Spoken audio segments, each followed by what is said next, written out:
Are the Pittsburghers still here?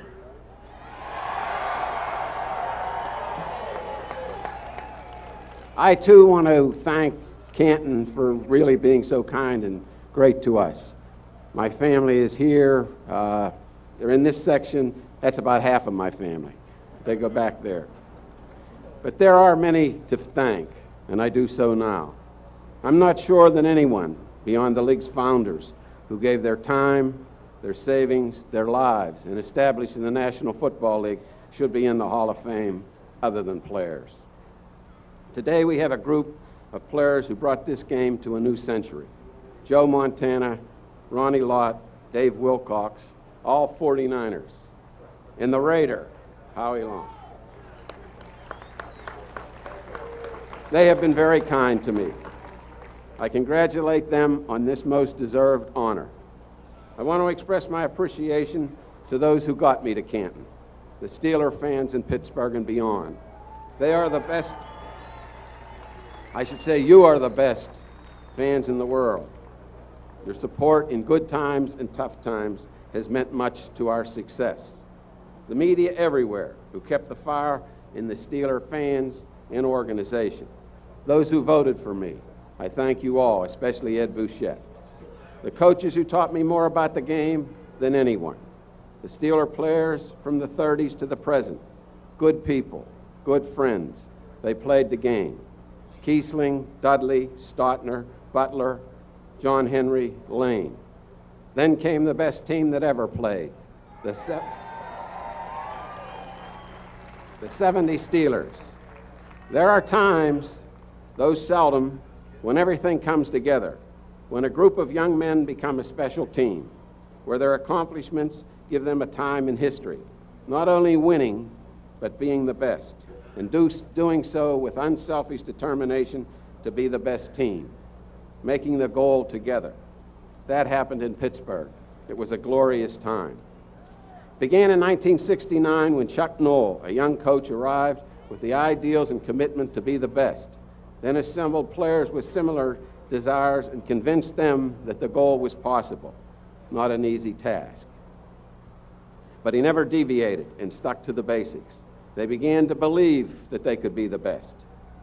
We are not here today to celebrate statistics. We are here to celebrate excellence and the accomplishment of people reaching a level collectively to be the best they could be, men of character, helping each other to reach the heights of human achievement. The first player to be assembled was Joe Green, a man of intense determination to win. I remember the end of Joe's first year. Not a very successful season. Philadelphia had the lead and had just made a first down with less than 2 minutes to play. As the Eagles broke the huddle, Joe was so frustrated, he picked up the ball and threw it into the stands. Many of you remember that, I'm sure. He does. But I knew right then that things were going to be okay. He went on to dominate opposing lines for a decade, to win games when things were not going okay. One game in Houston, to see if we would make the playoffs, Joe Green completely crushed his side of the Oilers' offensive line. We won a very tough game. Joe Green, a real Steeler, is a person of integrity whom I admire as a friend. I am privileged to have Joe present me for the Hall of Fame.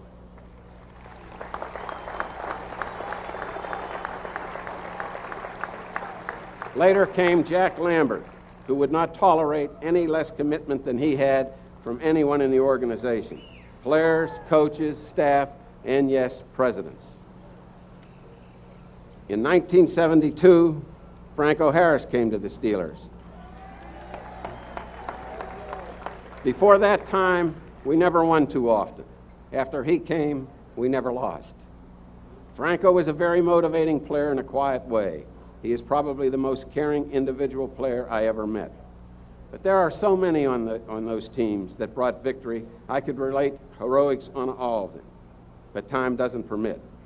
Remember Bradshaw, Ham, Russell, Webster, Blunt, Rocky, Swan, Stallworth, Shell, Elsie, White, Wagner, all of them. They all belong here because they all deserve to be enshrined in Canton because they were the best of the best. Other teams at times have considered themselves as enemies of the rest. The Steelers respected everyone they played as a tribute to the game. The league had no better champion because they carried the banner with pride and dignity. They were different in play as well as conduct, love for the game, the league. They were all proud of their differences.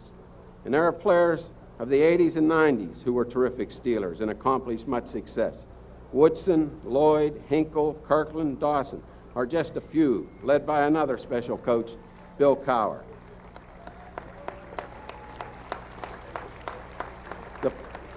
The players and coaches made the Steelers, and I attribute my presence here today to all of them and to my father. My father, one of the early men who did everything to make the NFL succeed. It is special to join him here. He gave me the understanding of what the league meant. He gave me the commitment to do everything possible to keep it strong and viable. He, with Hallis, Marshall, Mara, Lambeau, Bidwell, Bell, Carr, were the men who forged the league. I wish my parents were here. Mom ran everything in our family, and she would be very pleased. Many of our family are here, especially Patricia, my wife.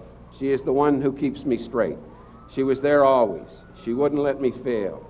She is my conscience, counselor, and critic, a thoughtful critic even when I don't want a critic. Without her, I sure wouldn't be in Canton.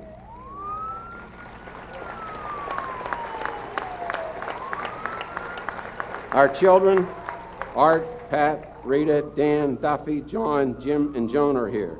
Our daughter Kathleen, who died, is with God. I believe she is here also. Our grandchildren, and my children's spouse, I should say, and our grandchildren, my brothers, nephews, nieces, the McGinleys are here, as are the Steelers staff, those not in Dallas for the game tomorrow. I wish you would all stand up, the Steeler players who are here, my family, and everybody. Please stand up.